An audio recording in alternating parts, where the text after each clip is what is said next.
signal, les merles moqueurs seront tous en fête.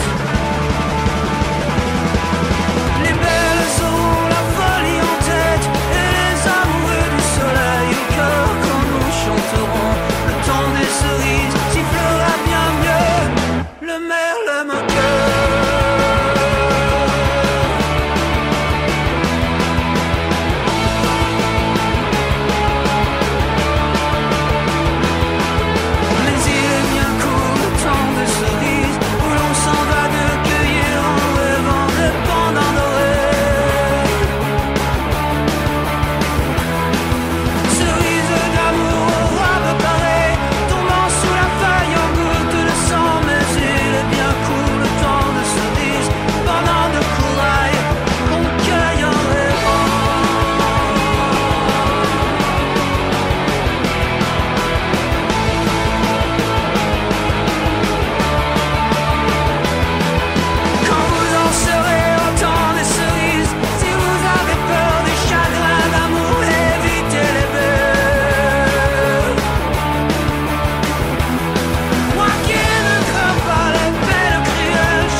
La station des Rapins, sans foi, sans loi, sans courbette, l'émission à racaille qui va consacrer aujourd'hui sa partie artistique à deux frangins, les frères Darien, l'un écrivain, l'autre peintre. Deux frères qui... Enfin, c'est un pseudo Darien, leur vrai nom c'est Adrien, voilà, qui trouvait peut-être trop banal, donc c'est le frère aîné, l'écrivain, je pense que c'est l'aîné l'écrivain. Enfin, en tout cas, c'est l'écrivain qui a trouvé ce pseudo, qui a adopté le peintre. Voilà. Nous sommes le 17 août, déjà, vous vous rendez compte, bientôt l'automne 2021, et nous allons, au cours de cette émission, essayer de parler un peu de l'art en marge et de la politique en toc, et pour ça, on a de quoi vous gaver un max, aussi bien ma camarade de combat que vous connaissez pour ces tirades enflammées. Ouais, salut à tous. Donc vous pouvez nous joindre sur notre mail artracaille@orange.fr ou sur le répondeur de Radio Soupente au 01 41 95 20 96. C'est la lutte finale, un combat d'initiés sont les perdants qui gagnent, nos dames émancipées, les médias sous le roi, mon peuple articulé, d'un pantin au long bras, faut pas venir pleurer. Allons enfants de la patrie, le jour de gloire est terminé entre nous deux. La tyrannie sous l'étendard sang élevé, entendez-vous dans nos campagnes mugir nos pauvres de faim de froid, qu'ils viennent jusque dans vos bras, pleurer dans nos villes, nos sarcasmes aux armes, etc.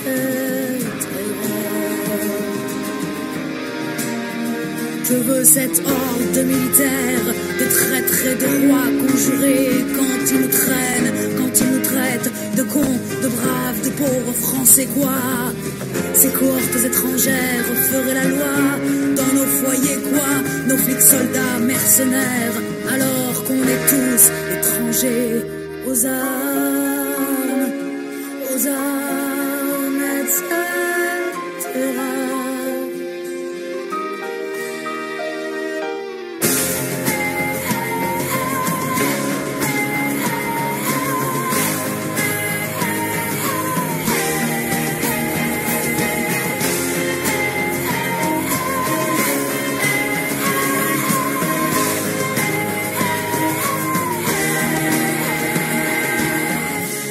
Comprime et la loi triche, l'impôt se rit des malheureux, nul devoir ne s'impose aux riches, le droit du pauvre est un mot creux, des preuves qui se ramassent à l'appel, l'égalité n'existe pas de droit sans devoir, dit-elle, égaux à la naissance parfois, liberté libre, bête et chérie, ce qu'on la tue n'ont que l'odeur, amour sacré de la patrie, et la fraternité se meurt,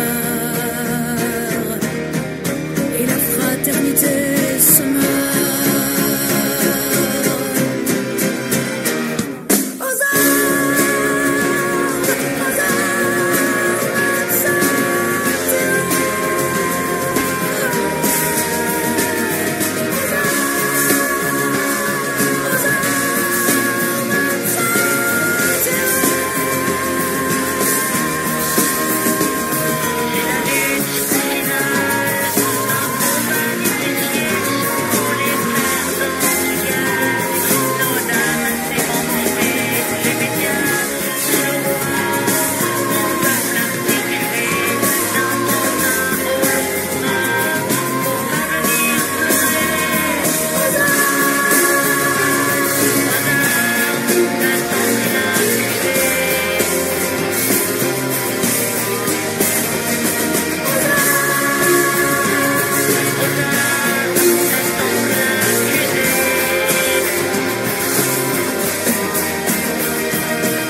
C'était Mélismel qui interprétait Aux armes. Et tout de suite, ça c'était pour illustrer musicalement mon presse-papier, que j'ai intitulé, toujours inspiré, comme un vieux sabot, et toujours le même refrain. Ils nous ont fait le coup avec les gilets jaunes. Ils en remettent une couche avec les antipasses, ou à le plat de lentilles. J'ajoute. Des pancartes antisémites qu'ils disent et écrivent dans les paplards de leurs journaux aux ordres et sur les téloches abonnés aux mêmes consignes venues d'en haut. Ma camarade qui me raconte ça au bigot ce matin, ma faute, ma très grande faute, j'ai zappé les infos de ce dimanche, un repos salutaire, pour mes yeux et mon oreille, celle qui entend encore un peu les sons. Antisémites donc, tous ces gugus qui bousillent leur week-end pour défiler et dire leur ras-le-bol des divagations de ceux qui croient, les benets, nous gouverner. Diffamer, diffamer, il restera toujours quelque chose, vous dis-je et vous répète à longueur de presse-paplard. Ils ne s'en privent pas, les culs pincés de la République, des copains et des coquins. Merci Duclos. Il y a des intox inoxydables. Celle de l'antisémitisme en est une valeur sûre. Un buste de Simone Veil a été recouvert de croix gammées en Bretagne. Voici un vrai acte antisémite vérifié et incontestable. Deux pancartes avec des slogans antisémites dans une manif ne font pas de tous les participants des assoiffés de sang juif. Ce que l'on aimerait tellement nous faire croire, ainsi que tant et tant d'autres mots supposés du même tonneau, à éviter d'y tirer une boutange de jus de chic, pas frais. Qu'on n'adhère ou pas à des monomes d'ados attardés qui croient que c'est de cette manière gesticulante que les lignes vont bouger, Non, non, non, les nanas et les mecs, nib de nib, depuis le temps qu'on fait ce cirque, de révolte en révolution, la dernière, la Commune de Paris. Pourtant, il y avait tout pour enfin en réussir une, plus moderne que celle de 89, qui a lamentablement foiré avec la prise de pouvoir de Bonaparte, vite fait devenu Napoléon. Faut vraiment tout foutre en l'air si on veut se faire entendre une bonne fois pour toutes, celles qui sont tombées en poussière, de toutes celles qui sont tombées en poussière. Je reprends ma phrase parce que je pense que ça doit vous poser des questions. Faut vraiment tout foutre en l'air si on veut se faire entendre une fois pour toutes, celles qui sont tombées en poussière. Et les vautours qui sont perchés sur les branchements du pouvoir ne crèveront que si nous les crevons. La pollution, c'est eux. La misère des peuples, encore eux. L'exploitation de l'homme par l'homme, je vous le fais pas dire. La fin de toute vie sur cette planète, 6e extinction massive des espèces en cours, toujours eux. Je vous la fais courte. Vos parades du samedi, c'est quoi donc est-ce pour ces gros nazes? Une distraction qui rend moins terne leur vie de cloporte. Le pognon comme idéal, ça fout les chocottes. Me fout les chocottes. Regardez la gueule des milliardaires de ce pays paupérisé. Les citer est au-dessus de mes forces. Mais vous les connaissez. Que vous inspirent leurs piteuses binettes, leurs gros bateaux, leurs grosses voitures, leurs appartements de super luxe, résidences palais secondaires dans des îles de rêve et tout le totem. L'enfer, si vous désirez mon avis, et même si vous en foutez, si vous vous foutez de mon avis.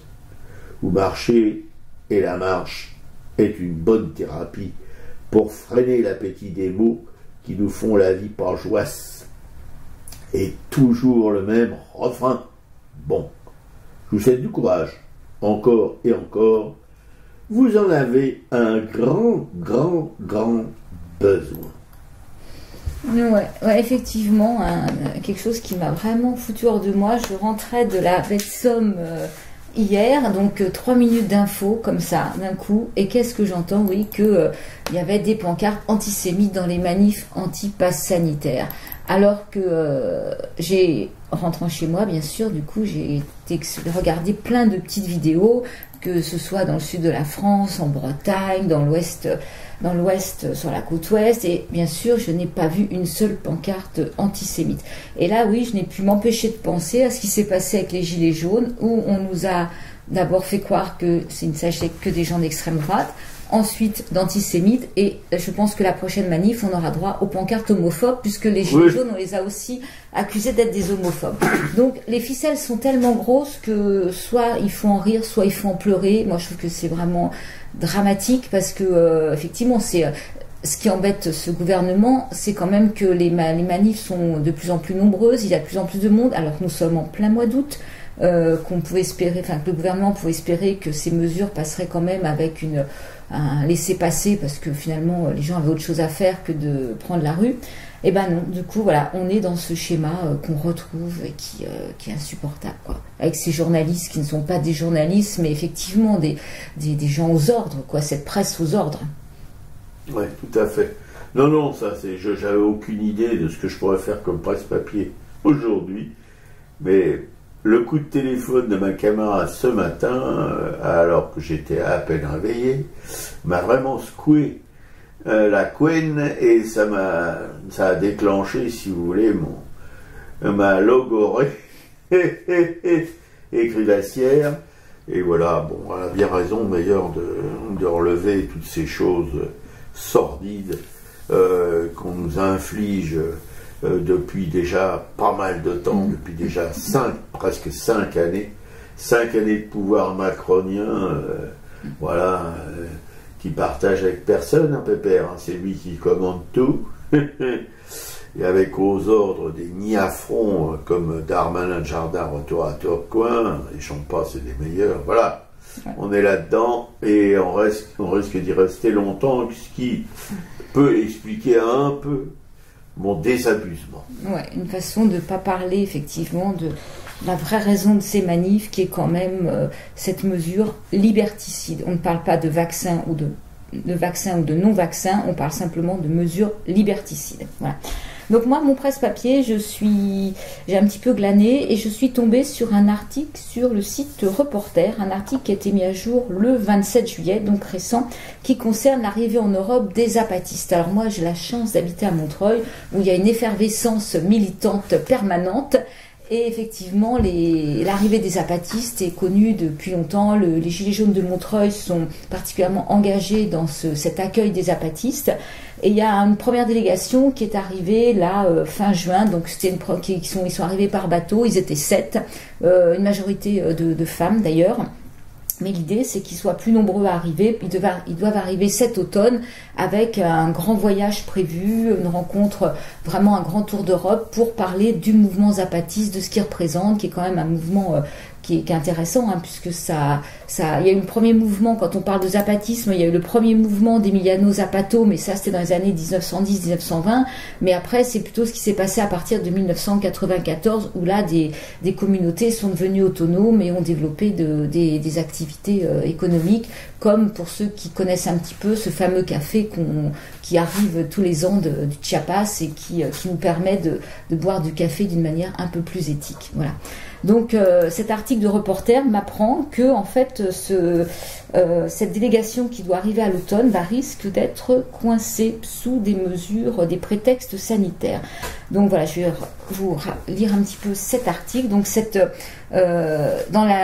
les communautés ont envoyé une lettre au gouvernement français, restée sans réponse, et de nombreuses organisations et personnalités demandent d'autoriser leur entrée sur le territoire. C'est vraiment une arrivée qui était vraiment très très attendue, très organisée, savoir comment on les hébergeait, ce qui allait se passer. Enfin, donc voilà, en 2020, donc les communautés zapatistes du Mexique, par la voix de donc l'ELZN, c'est-à-dire l'armée zapatiste de libération nationale, annonçaient leur intention de réaliser un tour du monde pour échanger avec les autres peuples de la Terre sur les meilleurs moyens de lutter pour la vie en combattant ce système exploiteur, patriarcal, pyramidal, raciste, voleur et criminel qu'on appelle le capitalisme. Donc une lutte qui ne peut être que mondiale, soulignait-elle dans leur déclaration pour la vie publiée en janvier 2020 et dans laquelle elle confirmait que leur première étape serait l'Europe. Donc début mai, ce que je disais, une première délégation, donc 7 personnes, est arrivée en Galice et une nouvelle déclaration, en attente du bateau pour la vie, a été rédigée par plus de 800 organisations européennes pour soutenir l'arrivée des 160 autres personnes en France en juillet.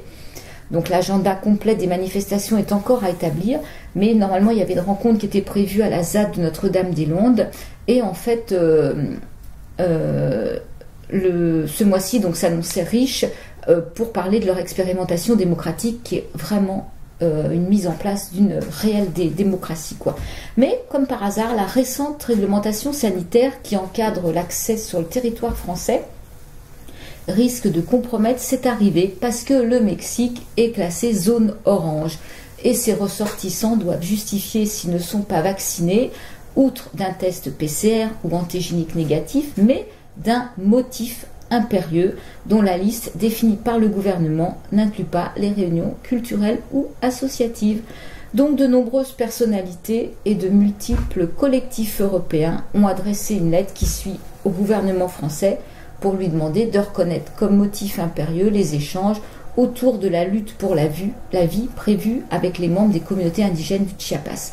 Elle a été envoyée le 13 juillet au gouvernement français, elle est à ce jour sans réponse, et donc il y a des manifestations qui étaient prévues en Europe. Donc voici la lettre à l'intention de M. Darmanin, ministre de l'Intérieur, de M. Le Drian, ministre de l'Europe et des Affaires étrangères, et copie à M. Jean-Pierre Azvazadorian, ambassadeur de France au Mexique. Une lettre datée du 13 juillet 2021.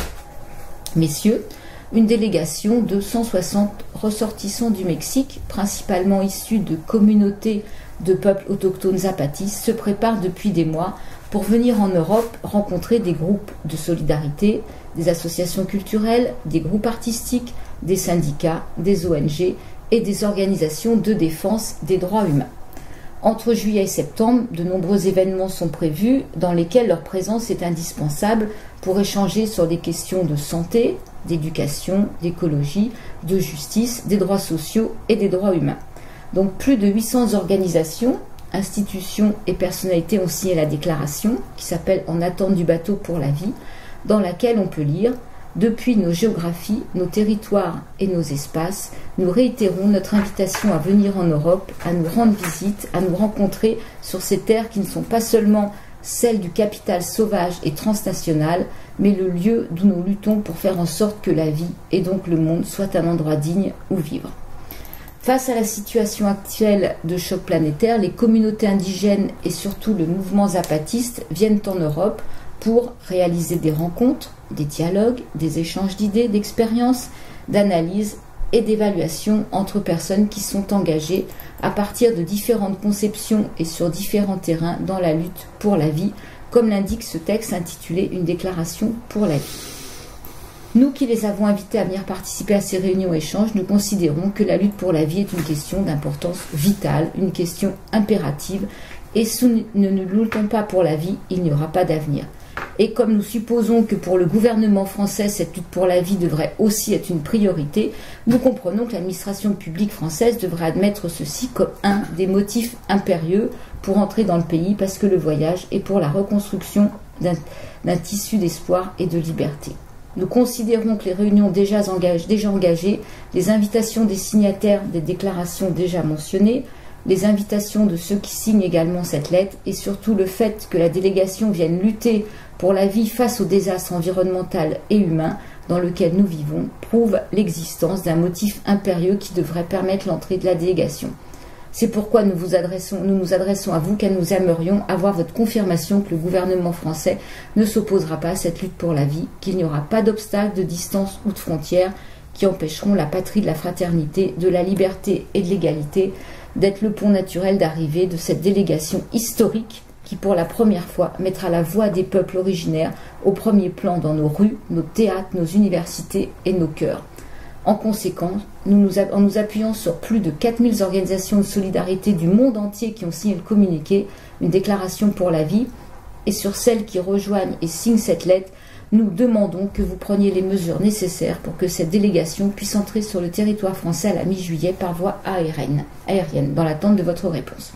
Donc voilà, effectivement, on comprend tout à fait que le gouvernement français ne veuille pas accueillir ces délégations parce que ça remet tout en cause.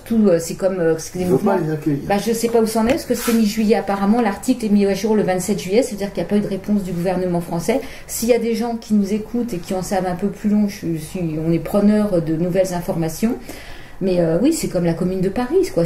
On bouleverse toutes les données, quoi. Donc on a peur que ça fasse boule de neige. À l'heure où le rapport du GIEC est absolument catastrophique, où il faut se bouger, voilà.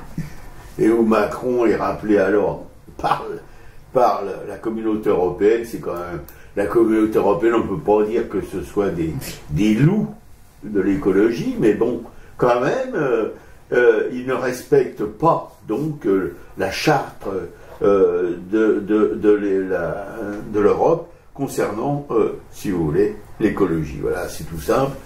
Mais c'est ça, c'est Macron qui annonce beaucoup, qui parle beaucoup, mais qui en fin de compte ne tient absolument aucun compte de tout ce qu'il raconte. Il fait tout à fait autre chose que ce qu'il a promis, de ce qu'il promet ou ce qu'il annonce. Voilà.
necesita de todo el esfuerzo de los zapatistas.